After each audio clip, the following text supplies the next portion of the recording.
Revenge with Anjo. Every Friday at 8:30 a.m., Morgan Reeves sent her parents $600. No reminders. No excuses. It had become her ritual, her way of pretending peace still existed.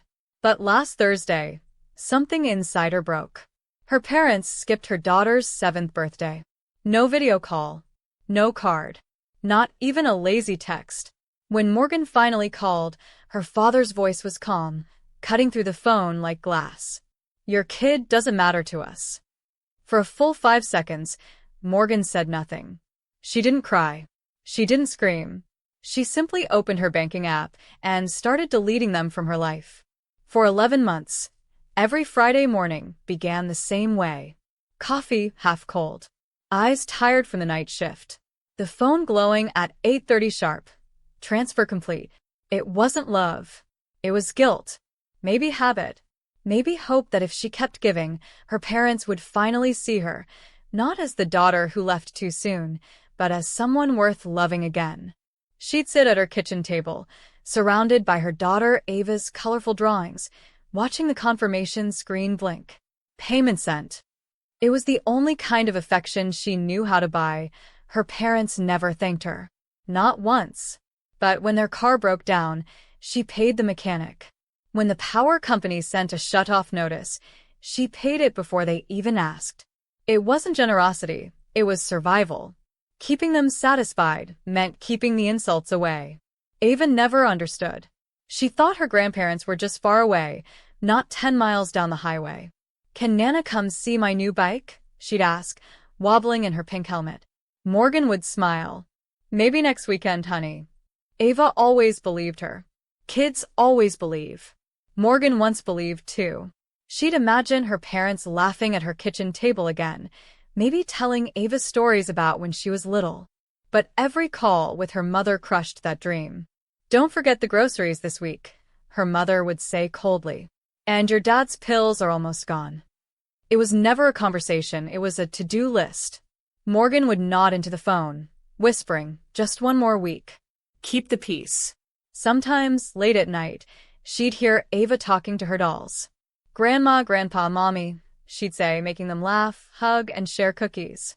Morgan would stand in the doorway, heart aching. Her daughter was building the family she wished existed. So when Ava's birthday rolled around, Morgan went all out. Streamers.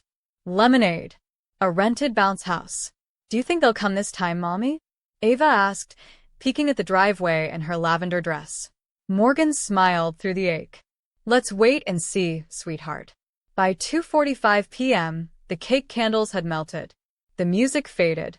Guests started leaving. Ava sat on the porch, frosting on her fingers, staring at the empty street. "Maybe they got lost," she whispered. Morgan swallowed hard. "Maybe, honey." But there was no traffic, no call, just quiet air. When the last car drove off, Ava's balloon slipped into the sky. "Maybe they forgot," she said softly. Morgan crouched beside her, brushing a curl from her face. "Maybe, sweetheart. But we still had fun, didn't we?" Ava nodded, her little shoulders slumping. That night, Morgan tucked Ava into bed and scrolled through birthday photos, her daughter's laughter caught mid-spin, joy glowing in her eyes. Then she saw it. A text from her mother, sent that morning. "Tell Ava happy birthday." That was it. No call. No visit. Not even a heart emoji. Morgan's hand shook as she hit call. Her father answered, voice clipped. "What? Why didn't you come?" she asked quietly. A pause. "We didn't feel like it." "Dad," she whispered, "Ava waited all day." "She's nothing to us," he said flatly. Morgan froze. "What did you just say?" But he had already hung up. The line went dead. The hum of the refrigerator filled the silence. Morgan stood there, staring at the wall, her phone heavy in her palm. Ava's crayon drawings fluttered on the fridge behind her, smiling stick figures of a family that didn't exist. She whispered to no one, "Okay." She walked into Ava's room. Her daughter was asleep, clutching her stuffed unicorn. Morgan kissed her forehead gently. "You're everything," she whispered, "even if they can't see it." Then she returned to the kitchen, checked the clock, 8:42 p.m., the same time she normally checked her Friday transfers. Not this time. She opened her laptop, fingers trembling as she scrolled through her list of recurring payments. Rent, utilities, groceries. And there it was, automatic transfer. $600 every Friday. One click. Cancel. Then another. Then another. By the time she deleted the last one, her heartbeat had steadied. It felt like exhaling after years of holding her breath. Then her phone buzzed. A text from her mom. Can you order us dinner? Maybe pizza? We're out of food. Morgan stared at it and laughed under her breath. 40 minutes. That's how long it took for them to notice, for them to erase her daughter and then ask for dinner. She locked her phone and walked away. She sat beside Ava's bed, brushing her curls from her forehead. Never again, she whispered, not to Ava, but to herself. That night, she didn't cry. She didn't even feel broken. She just felt done.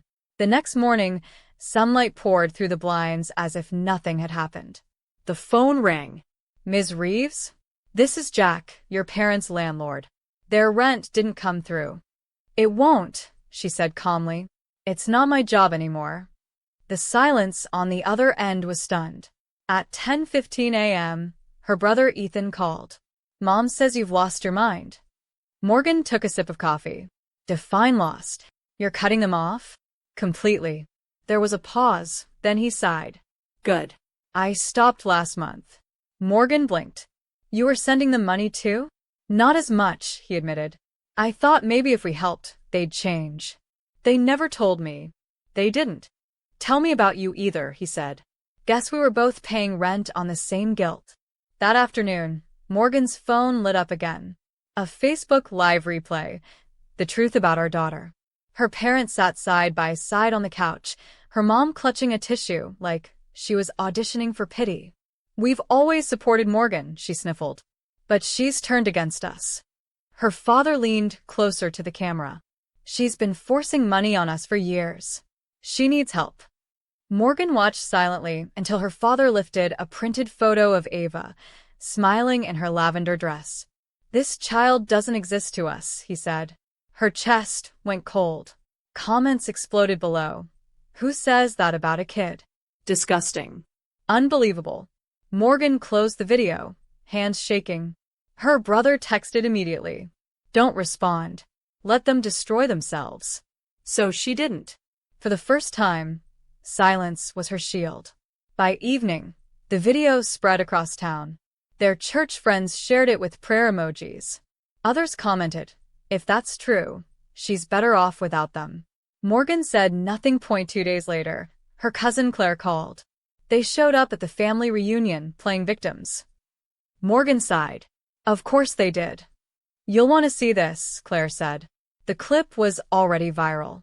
Her parents stood in a sunny yard, pleading innocence. We love our daughter, her mother cried. Claire's voice cut through the noise. Before or after you said her kid doesn't exist? Gasps echoed. Claire raised her phone, playing the audio, her father's own words. She's nothing to us. A stunned silence fell. Then Uncle James stepped forward. If that's how you treat your granddaughter, you can leave. No one objected. They walked out, faces pale, eyes down. Morgan watched the clip 3 times before laughing. A quiet, shaking laugh. When Ethan called, he said, they finally did it to themselves.